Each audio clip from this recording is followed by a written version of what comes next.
So guys, if you want to make, if you're serious about making bread in general or sourdough bread in specific, I've learned that there are a couple of things that you just have to have. I'm serious. You're serious? That's good. So, first of all, this basket. So this is all from IKEA, right? This is from IKEA, yeah. They were the cheapest.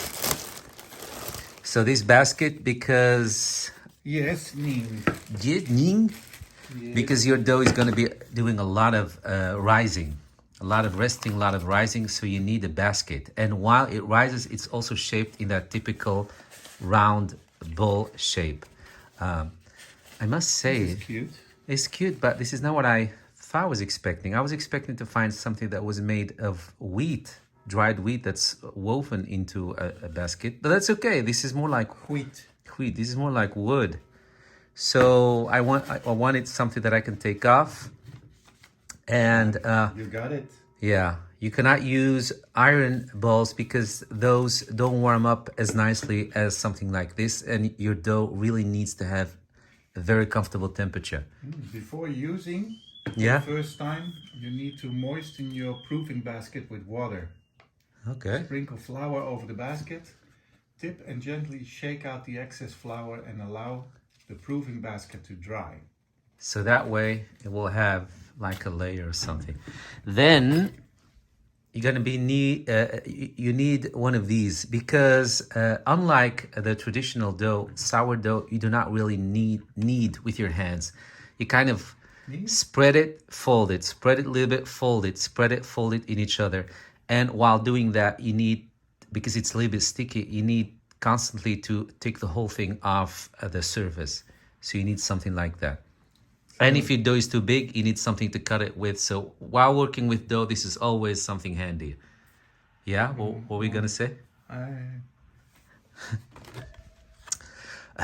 I'm sorry. You also need an instant read thermometer because this dough in specific is really sensitive to temperature. So you need to make It's like me. yeah, like you and like me. So first of all, we showed you by now, I don't know in what order, but by now you know that if you're making your sourdough starter, you have to have certain temperatures when it comes to water.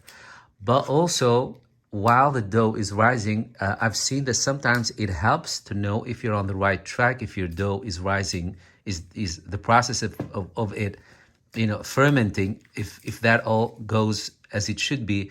One of the telltale is the temperature.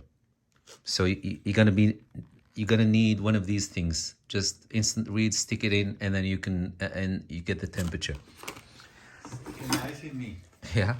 So I got one of these because this one goes with, oh my God, this is a big jar. I wasn't expecting it. This is a huge jar. Oh well.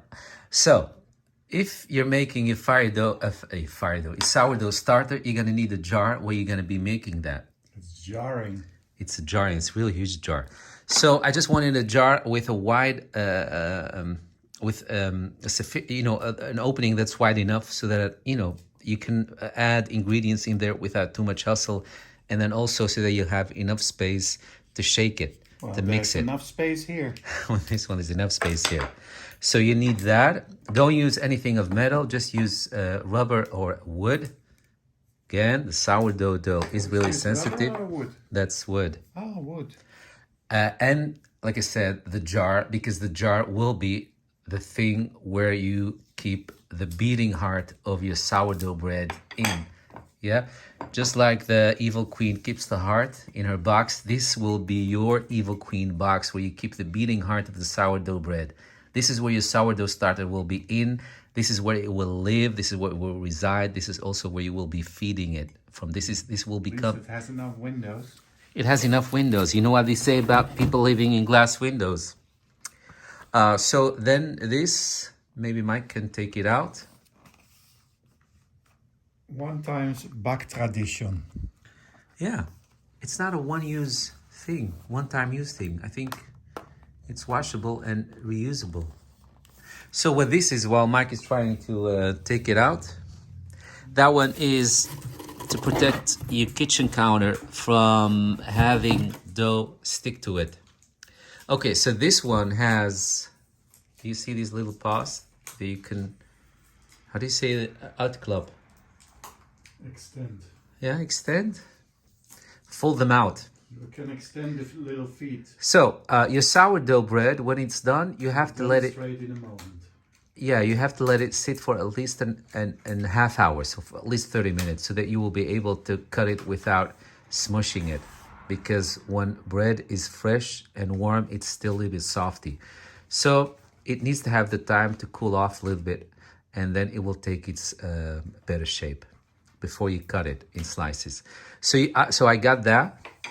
And like I said, to keep the dough from sticking, because the sourdough is a little bit sticky kind of dough, from preventing it from sticking to your kitchen countertop surface, I got this thing. I'm not really sure. It is supposed to be something that you use over and over again. The instructions are in the middle of the box and won't come out. So. Okay. So, yeah. Silicone. Yeah, it's supposed to be, It's a mat. yeah. Look, there's cookies on it. Yeah, there's cookies on it. So I got a bigger one so that I don't have to worry about the surface. I don't have to worry about having enough surface or not. And what I love about this, because those of you that love to sew, they give you this that will help you. Sometimes you need measurements for your dough. So you need measurements like this, and you need measurements when you're working with round dough. If you have to have something shaped in a circle like pizza bottom or something. Many different situations with dough. When I was a child, you So had this these helps. toys that you could throw at the window and then they would stick. It is like that? This Feels reminds like me that? of that. Yeah. So get one of these. I think this is all in centimeters. Yes. Yeah. Yeah. Okay. So. And inches on the other side. Oh, okay. So it has inches and centimeters. So get one of these. Again, measurements. Here in Holland, we say, "He who measures knows." So anything that has measurements on it. He who measures his nose No, he who measures knows. knows what. Knows what it should be. Knows the facts. It's a metaphor for knowing your fact. Make sure that you know your facts. Metaphor. By measuring, you know for sure instead of guessing. So, there it is. It's cute. So this is at least the basis stuff that you need to have, at least. At least. And there's also To say one. the least. Yeah, there's also a very fancy little thingy that you can use, to make an incision in your dough before you start to bake it. I saw that one too late after I already checked these out. So yeah, I might get that one later. But for now, these are the minimals. If you want to take yourself seriously as a bread baker or a sourdough bread baker. You shouldn't take yourself too seriously, No. though. The basket, the cutter, the jar, something to mix, one of these, instant read, and then one of these little racks. All right, now I'm gonna go back to my coffee. Where is my coffee? Oh, there it is. It's a Already bit, had chocolate. crowded here. Yeah. All right, that was it, guys. Look, and we've been doing the calorie challenge, We're still doing calorie as you counting. can see. Yeah, we're still doing it. Still doing it. Yes. Nobody believes that now anymore. Well, it's about we are measuring our calories, so we know the facts. We have a calorie counter app. All right, guys. So now we're waiting for the sourdough starter to finish. We still have about 3 days to go, and then we can finally start making our sourdough. Yay! Yay!